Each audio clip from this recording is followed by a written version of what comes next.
नमस्कार। आज हम सीधे हरियाणा की राजनीति के गलियारों में जो आजकल चल रहा है उस पर बात करेंगे।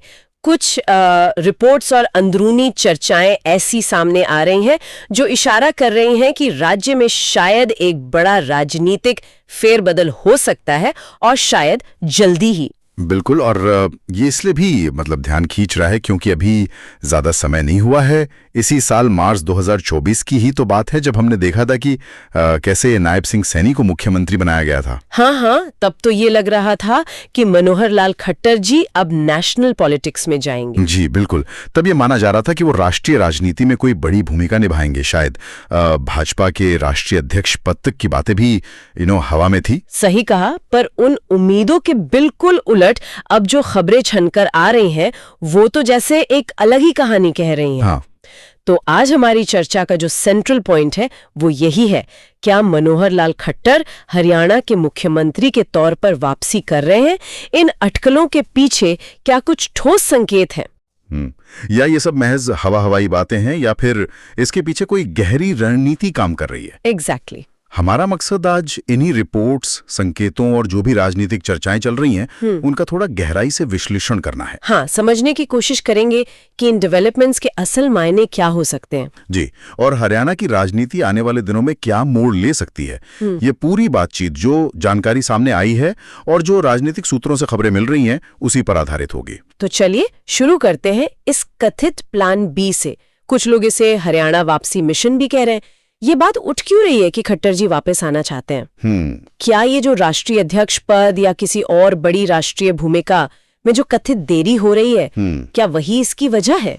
देखिए, राजनीति में महत्वाकांक्षा और जो यथार्थ होता है उसके बीच एक संतुलन साधना बहुत जरूरी होता है। सही। मार्च में जब खट्टर जी ने मुख्यमंत्री पद छोड़ा था तो निश्चित रूप से राष्ट्रीय स्तर पर एक बड़ी भूमिका की उम्मीदें थीं। हाँ बिल्कुल। अगर उन उम्मीदों के पूरा होने में अपेक्षा से थोड़ा ज्यादा समय लग रहा हो या शायद कोई अनिश्चितता दिख रही हो तो एक अनुभवी राजनेता के लिए अपने गृह राज्य में अपनी पकड़ बनाए रखना और एक्टिव रहना एक स्वाभाविक कदम हो सकता है। अब इसे प्लान बी कहना शायद थोड़ी जल्दबाजी हो, लेकिन ये निश्चित रूप से एक सक्रिय राजनीतिक रणनीति का हिस्सा तो लगता है। मतलब ये सिर्फ इंतजार करने के बजाय एक तरह से अपनी पॉलिटिकल रेलेवेंस और पावर बनाए रखने का तरीका हो सकता है। हाँ, इसे इस तरह से देखा जा सकता है। ये जरूरी नहीं कि उनकी राष्ट्रीय महत्वाकांक्षाओं का अंत हो। अच्छा। बल्कि ये भी हो सकता है कि भाई जब तक राष्ट्रीय भूमिका स्पष्ट न हो तब तक राज्य की राजनीति में सक्रिय रहकर अपनी स्थिति को मजबूत बनाए रखा जाए।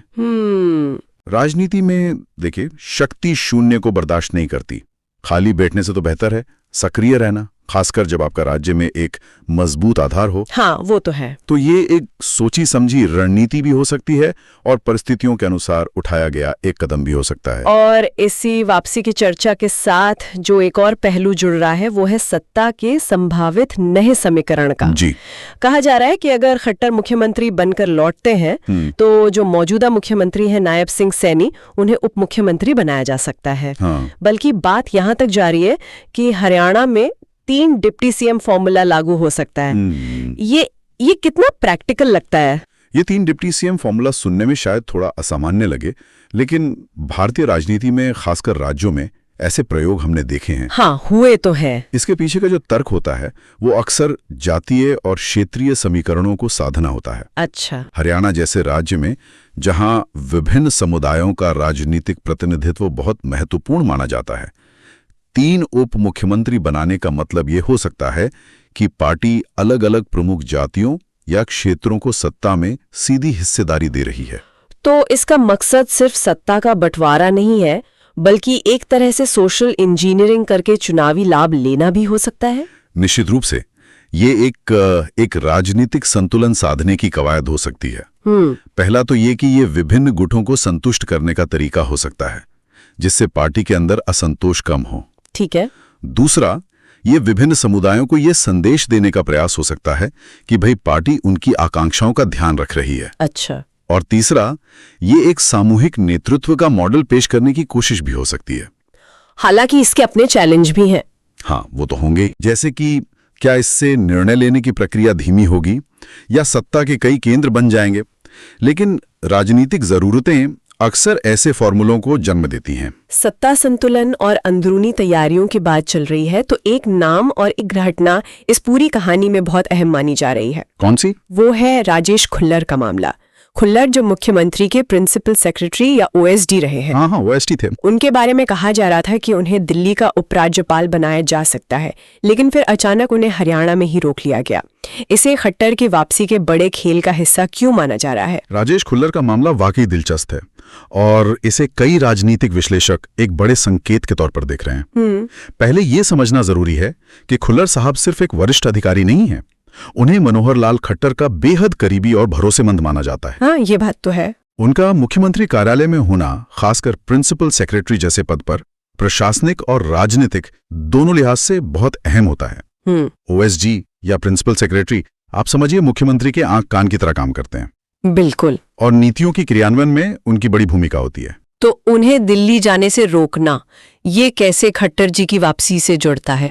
देखिए, अगर खट्टर जी की वापसी की कोई योजना बन रही है तो उन्हें अपने सबसे भरोसेमंद प्रशासनिक सहयोगी की जरूरत हरियाणा में ही पड़ेगी, दिल्ली में नहीं। सही बात है। खुल्लर जैसे अनुभवी अधिकारी जो खट्टर जी के काम करने के तरीके और उनकी प्राथमिकताओं को अच्छी तरह समझते हैं, वो सत्ता के सुचारू हस्तांतरण और फिर सरकार चलाने में महत्वपूर्ण भूमिका निभा सकते हैं।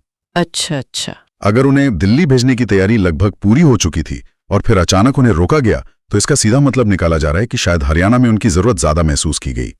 और ये जरूरत खट्टर जी की संभावित वापसी से जुड़ी हो सकती है। ये दिखाता है कि पर्दे के पीछे शायद जमीनी स्तर पर तैयारियां शुरू हो चुकी हैं। ये तो हुई प्रशासनिक स्तर की बात।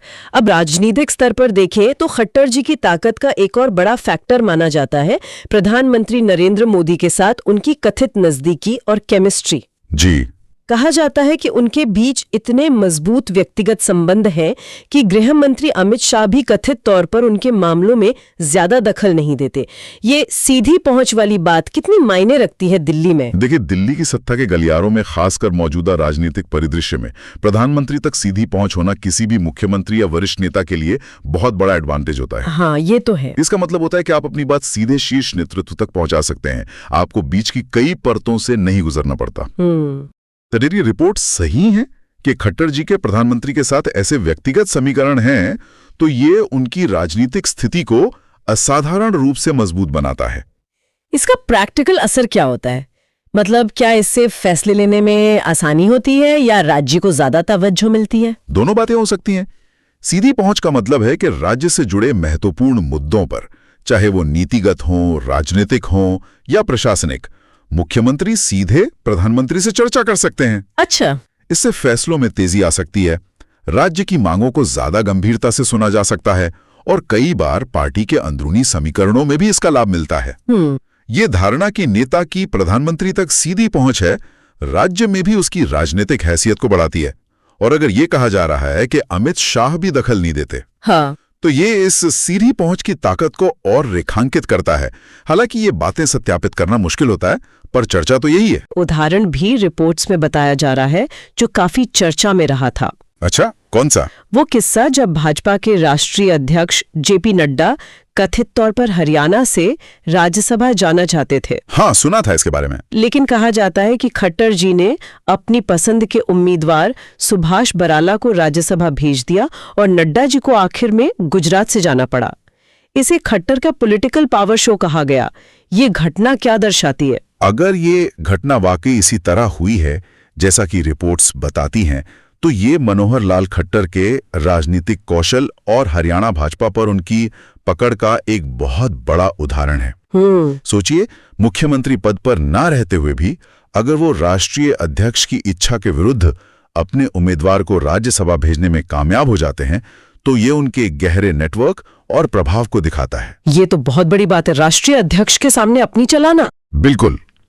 ये दर्शाता है कि मुख्यमंत्री पद से हटने के बाद भी राज्य संगठन पर उनकी पकड़ ढीली नहीं पड़ी है। सही। ये उनकी निरंतर शक्ति, उनके द्वारा बनाए गए लॉयल नेटवर्क और शायद दिल्ली में उनके संबंधों का, जैसा हमने मोदी जी के साथ केमिस्ट्री की बात की, हाँ, उन सब का मिला जुला नतीजा हो सकता है।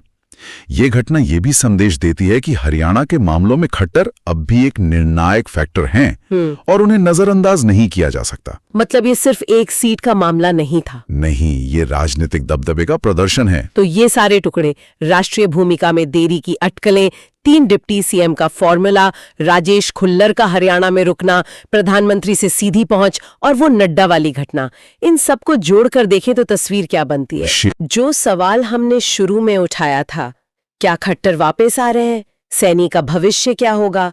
क्या वो 3 डिप्टी सीएम वाली बात हकीकत बनेगी?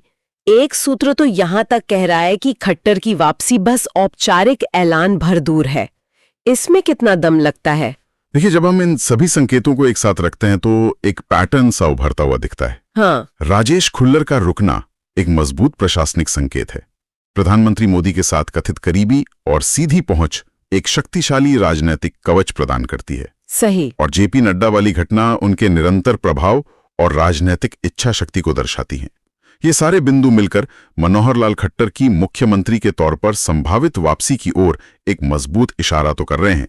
तो क्या ये मान लिया जाए कि फैसला हो चुका है, मतलब बस घोषणा बाकी है? राजनीति में, खासकर भाजपा जैसी कैडर आधारित और केंद्रीकृत पार्टी में, जब तक औपचारिक घोषणा न हो जाए तब तक कुछ भी निश्चित नहीं माना जा सकता। हाँ, ये बात भी सही है। हाँ, संकेत बहुत प्रबल हैं।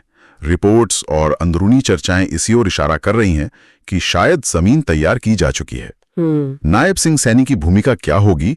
क्या वो उप मुख्यमंत्री बनेंगे और क्या 3 डिप्टी सीएम का फॉर्मूला लागू होगा? ये सब उस अंतिम फैसले के हिस्से होंगे जो शीर्ष नेतृत्व लेगा। ओके। लेकिन ये कहना कि बस औपचारिक ऐलान भर दूर है, ये दिखाता है कि राजनीतिक गलियारों में इस संभावना को कितनी गंभीरता से लिया जा रहा है। ये महज अटकलबाजी से कहीं ज्यादा मजबूत संकेत लग रहे हैं। यानी हरियाणा की राजनीति इस वक्त एक वाकई दिलचस्प मोड़ पर खड़ी है और आने वाले कुछ दिन या हफ्ते शायद काफी निर्णायक हो सकते हैं। जी हाँ। मनोहर लाल खट्टर के इर्द गिर्द घूमती ये संभावनाएं और अटकलें यकीनन राज्य की सियासत को एक नई दिशा दे सकती हैं। हमारी नजर इस पर बनी रहेगी। बिल्कुल। और इस पूरी चर्चा के अंत में मैं श्रोताओं के लिए एक सवाल छोड़ना चाहूंगा जो इन डेवलपमेंट से ही उपजा है। ये सिर्फ सोचने के लिए है, कोई भविष्यवाणी नहीं। हाँ, जरूर। और अगर ये बदलाव होता है, मान लीजिए अगर मनोहर लाल खट्टर फिर से मुख्यमंत्री बनते हैं, तो हरियाणा की शासन शैली पर इसका क्या असर पड़ेगा? क्या पुरानी नीतियां और प्राथमिकताएं वापस आएंगी? ये अहम सवाल है। और सबसे महत्वपूर्ण, 2024 के लोकसभा चुनावों के नतीजों और जो आगामी विधानसभा चुनाव हैं, उनको ध्यान में रखते हुए इस कदम का भाजपा की राज्य में दीर्घकालिक रणनीति पर क्या प्रभाव पड़ सकता है? ये सवाल हमें इस तात्कालिक फेरबदल से आगे देखने में मदद करेगा।